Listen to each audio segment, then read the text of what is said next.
Olá, sejam todos muito bem-vindos. Meu nome é Bianca Fernandes, eu sou aluna do mestrado profissional em Engenharia Civil pela Universidade de São Judas Tadeu, e esse trabalho foi desenvolvido junto com a professora doutora Cláudia Terezinha Quiniz e a professora doutora Ana Paula Branco do Nascimento.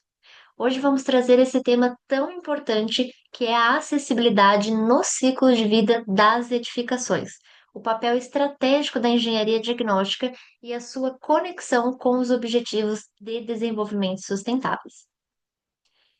Esse tema, ele traz uma visão inicial justamente porque a acessibilidade no ambiente construído, ela é um direito humano fundamental.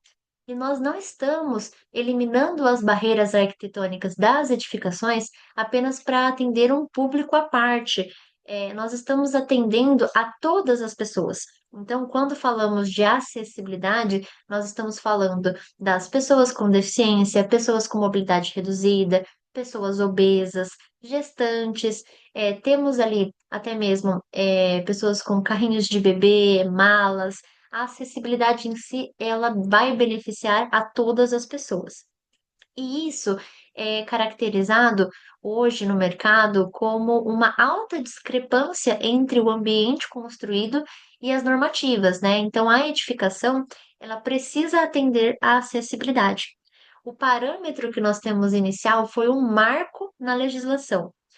Nós tivemos o decreto 5296 de 2004, que ele cravou esse marco. A partir desse decreto, todas as edificações precisam ser projetadas, executadas, construídas de forma acessível. E todas as edificações anteriores ao decreto, que não atendiam, né, todos os requisitos de acessibilidade, a partir do momento que passem por uma situação de reforma, precisarão adequar a interligação de todos os ambientes de uso público e uso comum, e isso vai incluir áreas de funcionários também. E aí nós temos uma outra análise que seria a engenharia civil diagnóstica, justamente como ferramenta para a identificação dessas não conformidades da acessibilidade, para que a gente consiga promover e implementar de acordo com os requisitos mínimos. Então, a acessibilidade, ela tem um parâmetro normativo que ela precisa ser seguido, reforçado pela lei, pelos decretos vigentes, mas ainda assim não é atendido. E quando a gente olha esse não atendimento, né, dessas exigências, além de prejudicar os direitos humanos de ir e vir, de qualidade de vida, trazer desconforto para as pessoas, até mesmo prejudicar a segurança, quando a gente tem ali locais sem corrimãos, pisos que são trepidantes, escorregadios, temos também uma visão que vai prejudicar a relação com os Objetivos de Desenvolvimento Sustentáveis, onde as metas para o atendimento da Agenda 2030 também possuem essa relação. E é isso que nós vamos ver durante a apresentação desse trabalho. Essa justificativa, essa problemática, ela vai se basear nessa discrepância inicial que a gente já conseguiu analisar entre o ambiente construído e todas as exigências, onde é possível entender que o cumprimento técnico dessas normas, ela vai impactar diretamente na efetivação dessas metas. Os profissionais responsáveis técnicos não implementando isso, nós temos uma série de problemas sequentes que vão gerar para todas as pessoas, para o governo, para o país, né, e para o público final que vai utilizar aquela edificação. E toda essa pesquisa, ela foi realizada baseada numa pergunta central, que seria quais metas são realmente impactadas com a aplicação adequada da acessibilidade no ambiente construído. O objetivo principal foi analisar sobre a ótica da engenharia diagnóstica os principais momentos do ciclo de vida das edificações em que a acessibilidade deve ser diagnosticada. E aí temos esse destaque da sua relevância como ferramenta estratégica para garantir ambientes inclusivos, seguros e alinhados com os objetivos de desenvolvimento sustentável da Agenda 2030. A metodologia, ela foi estruturada inicialmente por uma revisão bibliográfica, levantado artigos, levantado como o ambiente acadêmico está trazendo estudos de caso, como o ambiente acadêmico está trazendo os conteúdos sobre esse não atendimento da acessibilidade. Foi feito em sequência uma coleta de dados que apresentam essas exigências, então todo o histórico das normas técnicas, legislações, como foram esses marcos, né, de obrigatoriedade.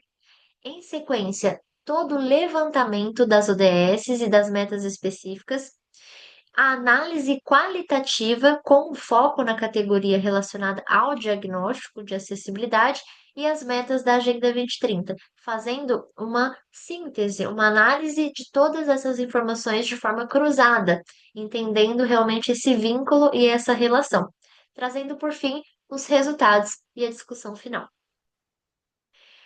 Como resultados, nós tivemos uma boa análise diretamente com os objetivos, os principais objetivos que faziam esse vínculo e o que ele realmente tinha de aplicação com a acessibilidade.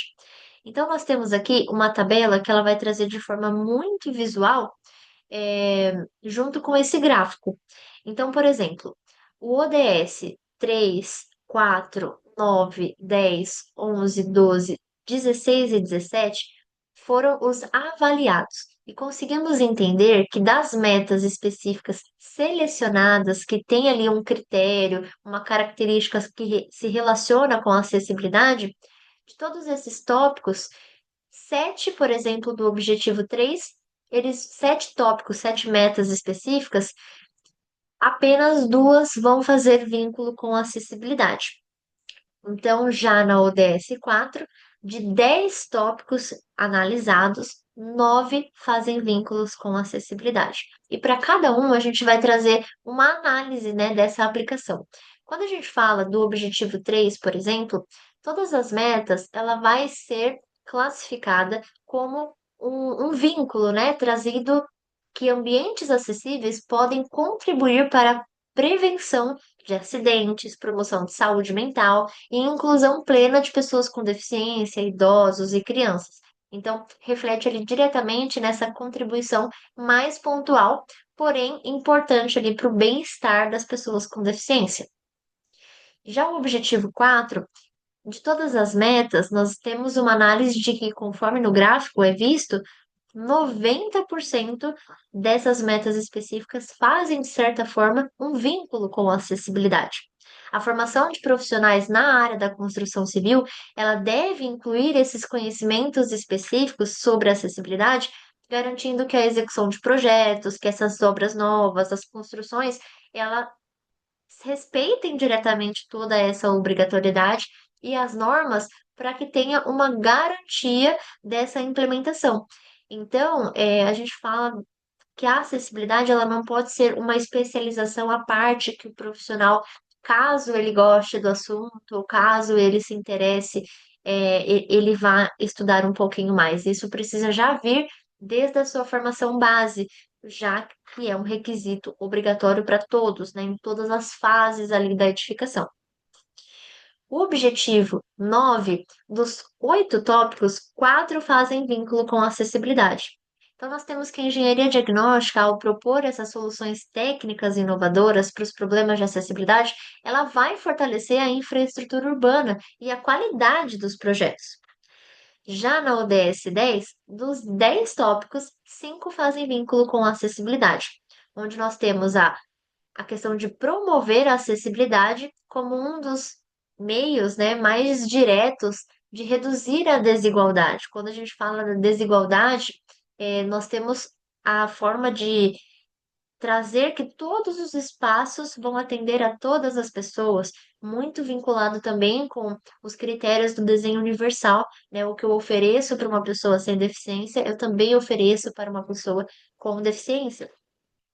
Já no ODS 11, as edificações acessíveis, elas vão ser a base para o desenvolvimento urbano sustentável, com foco na inclusão e mobilidade para todos. Então, tem esse foco na mobilidade urbana e das 10 metas analisadas, 6 fizeram vínculo com a acessibilidade.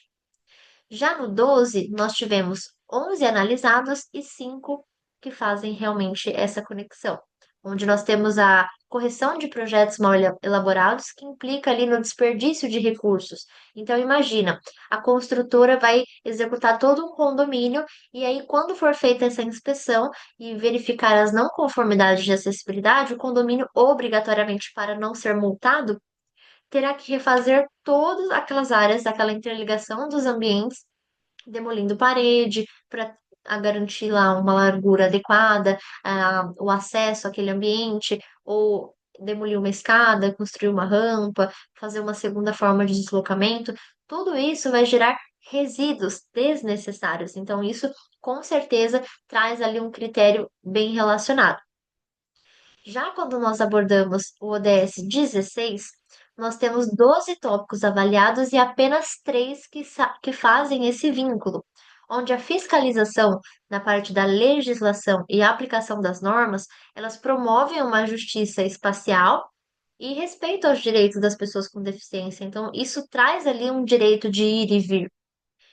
Já por último, a ODS 17, nós temos a implementação de soluções acessíveis, que exige uma cooperação entre diferentes atores sociais.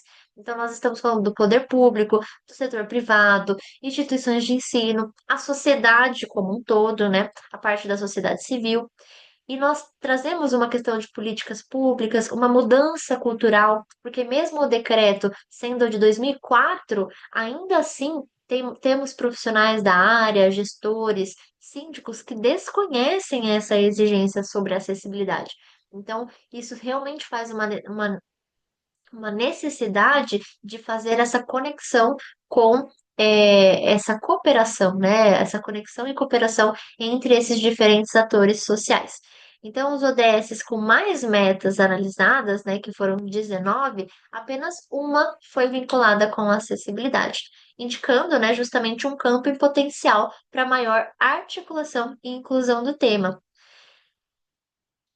Em sequência, nós temos que esse gráfico ele vai demonstrar que a acessibilidade ela está fortemente vinculada a diversas metas, né, dos ODSs, especialmente aquelas ligadas à educação, inclusão, infraestrutura e cidades sustentáveis. A análise gráfica ela também permite identificar onde a acessibilidade já tem uma presença consolidada e onde ainda há espaço para avançar, como um instrumento visual útil para embasar propostas, políticas públicas, certificações e projetos voltados também à promoção do direito das pessoas com deficiência dentro da Agenda 2030. Como uma discussão final, nós temos um fluxo contínuo de aplicação da acessibilidade distribuído em três fases fundamentais, que são os ciclos estabelecidos pelo decreto.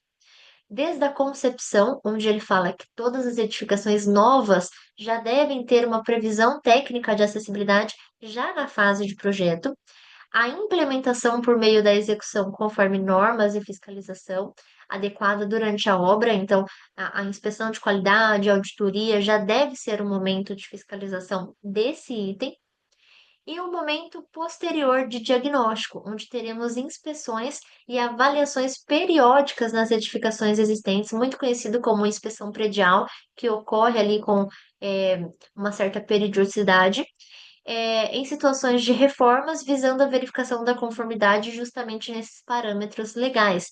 Então, edificações novas, edificações construídas após o decreto já devem ter essa adequação, já devem ser construídas, né, de acordo, e tudo que for construído antes desse decreto, ele, a partir do momento que passar por essa reforma, eu preciso adequar ali naquele momento. Como conclusão, temos a aplicação adequada dos requisitos de acessibilidade no ambiente construído, que está realmente associada às metas ODS, na inclusão social, infraestrutura resiliente e redução das desigualdades. Então, em especial, temos os ODS 3, 4, 9, 10, 11 e 12. E como lacuna, trazemos essa carência de indicadores que apontam essa necessidade de políticas públicas mais robustas e a governança que articule com essas normas técnicas, a fiscalização e incentivos para garantir a aplicação da acessibilidade no ambiente construído. Então, é justamente trazer essa cooperação e conexão com todos esses agentes principais para garantir uma efetiva implementação da acessibilidade e, consequentemente, maior avanço e alcance, né, sobre essas metas dos objetivos específicos. Temos a necessidade, por fim, de integrar a acessibilidade aos processos de vida da edificação. Então, todos esses ciclos, desde a concepção, execução, pós-obra, precisa ser com todo o foco implementado e não somente aquilo que o profissional entende ser necessário, mas seguindo todos os requisitos normativos para que a acessibilidade seja implantada de forma totalmente efetiva. Como considerações finais, eu trago que essa relação ela está com uma conexão que se confirma entre esse cumprimento normativo, configurando ali um instrumento essencial do diagnóstico para a efetivação desses compromissos globais. Então, a engenharia diagnóstica ela pode ser sim validada como essa ferramenta eficaz para um maior atendimento às metas específicas da Agenda 2030. E aqui, por fim, eu trago todas as referências bibliográficas, as normas técnicas, as legislações e os artigos utilizados para a elaboração do trabalho. Dessa forma, me coloco à disposição para demais dúvidas e até a próxima. Muito obrigada.